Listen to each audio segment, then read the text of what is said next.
Iniciar, fechar, ligar.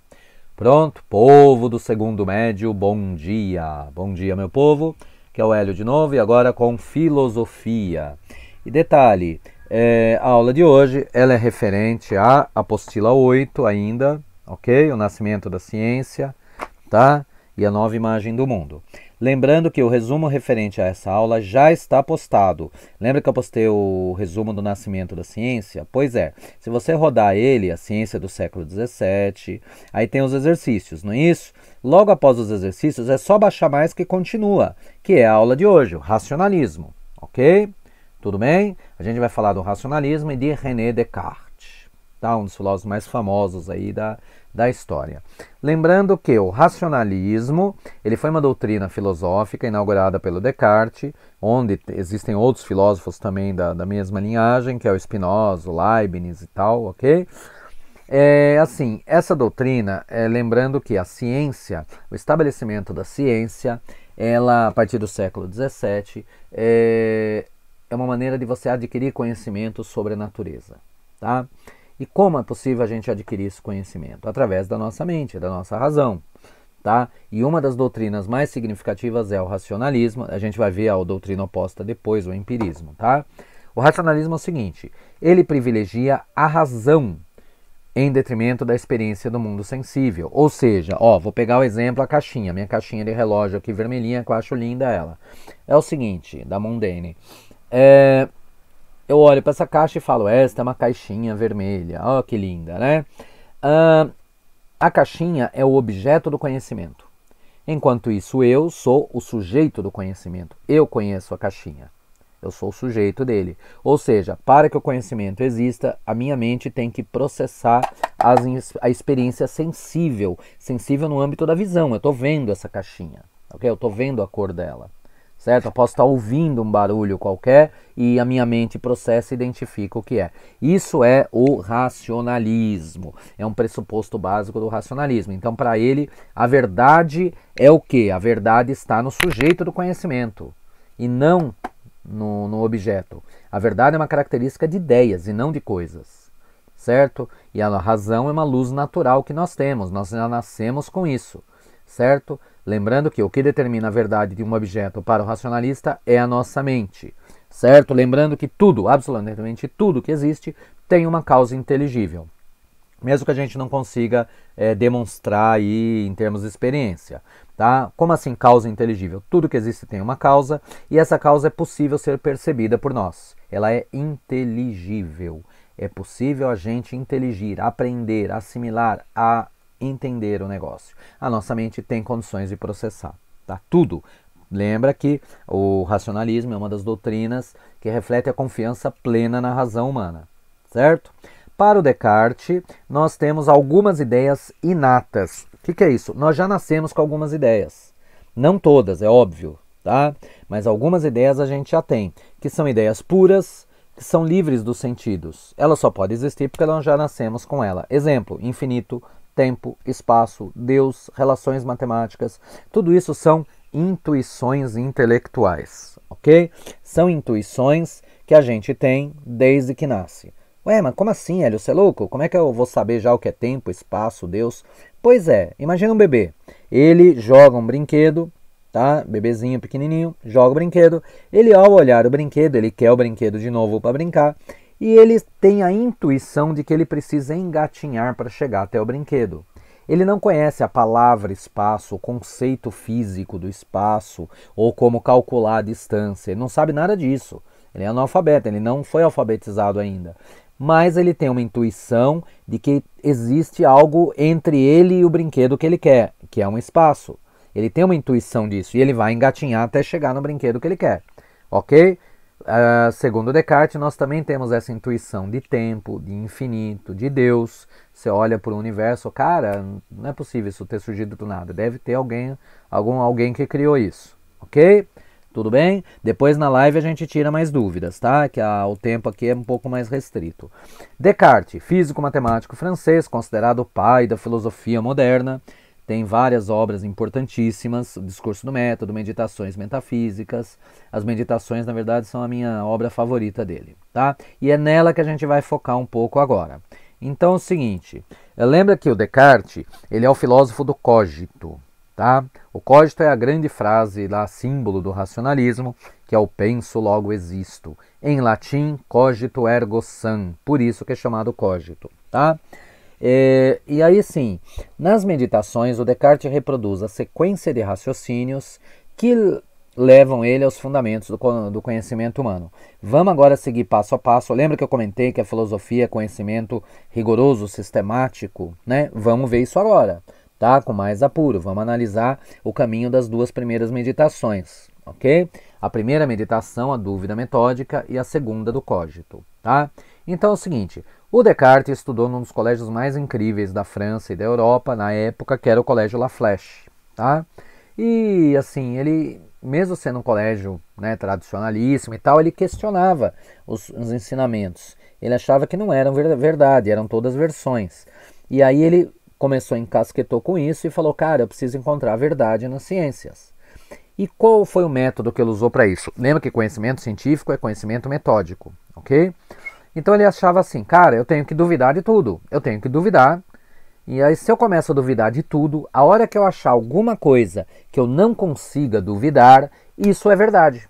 Matou a charada. Ou seja, eu tenho que rejeitar tudo que possa ser motivo de dúvida. Se eu tiver qualquer mínima dúvida sobre tal coisa, eu ignoro ela. E eu vou eliminando, limpando o terreno das coisas falsas para tentar chegar numa verdade. A hora que eu chegar numa ideia que eu não consiga duvidar, pronto, fechou. Ok? Então vamos lá. Primeira fonte do conhecimento nossa são os sentidos. É óbvio, visão, olfato, paladar, audição. Eu olho a caixinha vermelha, é a minha visão que me dá essa informação. Vem dos sentidos, os dados sensíveis. Só que os sentidos não são confiáveis. Alguém aqui já passou por alguma situação que se enganou? Você vê uma pessoa no shopping, em qualquer lugar, você acha que é alguém conhecido, chega perto para cumprimentar e não é outra pessoa, tá? Então assim, os sentidos não são confiáveis. Às vezes eles nos enganam. Como a gente não sabe se está sendo enganado ou não, os sentidos você elimina. Duvida de todos os sentidos. Então o primeiro passo da dúvida são os sentidos. Cara, não dá para confiar plenamente nos sentidos. Isso quer dizer o quê? Que a verdade não é sensível. Ok? É o primeiro passo do caminho dele. Segundo, ele usa o argumento dos sonhos. A difícil distinção entre vigília e sono. Isso acaba induzindo a ilusões. Por exemplo, imagina, alguém de vocês já deve ter tido algum sonho que representa algo da realidade e depois de algum tempo, né, ficou uma impressão tão forte que às vezes você não lembra se aquilo que você passou foi o sonho ou foi a realidade. Alguém já passou por isso? Pois é. Então ele também elimina o argumento dos sonhos, ele elimina o que? A imaginação. Então a verdade, ela não é do sensível e ela não é produto da nossa imaginação. É isso que ele quer dizer com o argumento dos sonhos. Tá? Terceiro argumento, argumento do... Mas, olha só, antes do terceiro argumento, pensa um pouco, ele duvida dos sentidos, duvida da imaginação. Mas como duvidar das relações matemáticas? 2 mais 3 é 5, independente de religião, ideologia política, idioma, etnia, não importa. Qualquer lugar do planeta, 2 mais 3 é 5. Isso é uma verdade absoluta. Ah, quer dizer que ele chegou na primeira verdade? Não. Ele tem que estender a dúvida até o máximo, até a matemática. Tá? Ele cria um argumento artificial, dois argumentos na verdade. O primeiro é o Deus enganador. Deus teria o poder para me enganar, mas Deus não pode ser maligno, ele é soberanamente bom, logo ele não me engana. Então ele ignora a questão do Deus enganador. Tá?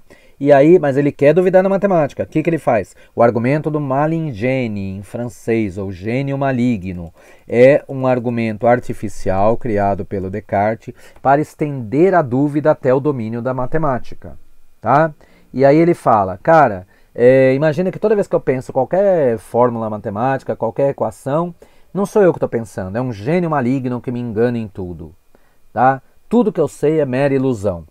Ok? Ou seja, se tudo que eu sei é mera ilusão, você consegue estender a dúvida até a matemática. Ok? Essa foi a primeira meditação. A segunda, que é quando ele chega no cogito. Lembra que a dúvida para ele é um método de pesquisa, ok? Para chegar à verdade, basta encontrar uma coisa que seja livre de dúvida, um ponto fixo. Agora, olha só, suponha que tudo que eu vejo é falso, tudo que eu penso são ficções. Então, o que pode ser considerado verdadeiro? Olha só, cara, eu duvido do sentido, eu duvido dos sonhos eu duvido, de tudo, até da matemática eu duvido, porque tem um gênio maligno que me engana em tudo. Cara, a hora que eu penso, eu duvido de tudo, eu não consigo duvidar de que eu estou duvidando. O que é duvidar? É pensar, é um tipo de pensamento. Eu duvido de tudo, tudo é falso, tudo é errado, tudo é erro. Só que eu não consigo duvidar de que eu estou duvidando, ou seja, de que eu estou pensando. Penso, logo existo. Ele chegou na primeira verdade. Como é que você pode duvidar disso? Se eu penso em alguma coisa, tudo é falso. Até um gênio maligno que me engana, até na matemática, em tudo. Cara, se eu duvido de tudo, eu não consigo duvidar de que eu estou duvidando. A dúvida, o exercício da dúvida é um exercício do pensamento. Então, eu não consigo duvidar de que eu estou duvidando. Duvidar é pensar. Penso, logo existo. Eu não consigo conceber que eu não seja nada enquanto eu penso ser alguma coisa.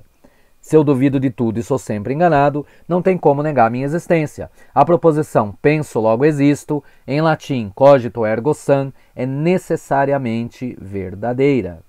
Ok? Ou seja, qual a conclusão disso? Descartes utiliza essa dúvida radical como um método de pesquisa. Os argumentos citados dos sonhos do Deus ou do gênio maligno são criações artificiais, é óbvio, que servem para estender a dúvida ao extremo, chegando finalmente na primeira verdade. Eu existo enquanto um ser pensante. Quem sou eu? Eu sou algo que pensa. Ok? Algo. Por quê? Ele ainda não tem certeza. E lembra que ele está duvidando de tudo, até dos sentidos? Ele duvida até da existência do corpo dele. Tá? A única coisa que ele não consegue duvidar é que ele é alguma coisa que pensa. Eu sou algo que pensa. Penso, logo existo. Essa é a primeira verdade de toda a ciência. Segundo Descartes. Esse cogito foi a base de muita coisa que surgiu depois. Tá? Muita coisa importante em ciência surgiu dessa primazia da razão. Ok? Eu sou algo que pensa. Eu não tenho como duvidar do meu pensamento. Logo, a verdade ela é racional. É no âmbito do pensamento. A primeira verdade, eu sou alguma coisa que pensa. Eu sou um ser pensante. O que é esse ser? Eu ainda não sei. E ele continua as meditações. A gente vai ver em outras aulas. Ele continua para ir avançando até entender o mundo, a natureza. Tá? São 6 meditações. Tá? A partir daí, tem início a análise das razões para descobrir a natureza daquilo que pensa, passando pela prova da existência de Deus e da existência do mundo físico exteriormente. Então, com isso, esse é o percurso das 2 primeiras meditações. Ok? Esse é o percurso dele, certo? Das primeiras meditações, das primeiras 2, a terceira é as provas da existência de Deus, tá? Que a gente vai ver depois. Então, pessoal, a base do racionalismo é o cogito, ok? Então, a dúvida, 2 coisas fundamentais na aula de hoje. A dúvida é um método para se atingir a verdade. Duvida de tudo. A hora que achar alguma coisa que não tenha dúvida, achou a verdade. Ele duvida de tudo. Inventa até argumentos, criações artificiais para duvidar de tudo. Ele duvida de tudo, só não consegue duvidar de que ele está duvidando. Ele chega à primeira verdade, o penso, logo existo, o cogito ergo sum. Ok? Então essas 2 ideias são fundamentais, foram a base do racionalismo. Em cima disso foi construído todo um sistema científico e filosófico posterior ao Descartes. Ok, meu povo?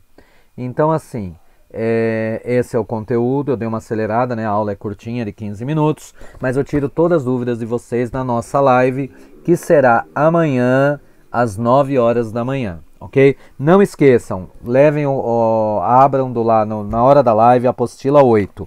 Tem o caderno mais também, eu só não sei se vai dar tempo de olhar o caderno mais amanhã, mas pelo menos o caderno 8 dá para olhar. Os exercícios eu não vou nem colocar aqui, porque eu estou postando muito tarde, né? Não vai dar tempo de vocês fazerem. Então a gente vai, o quê? A gente vai dar sequência nisso e vai fazer os exercícios durante a aula. Ok? A gente vai fazer os exercícios durante a aula e a partir daí encerra esse conteúdo. Beleza, meu povo? Então, muito obrigado pela atenção, valeu e até amanhã.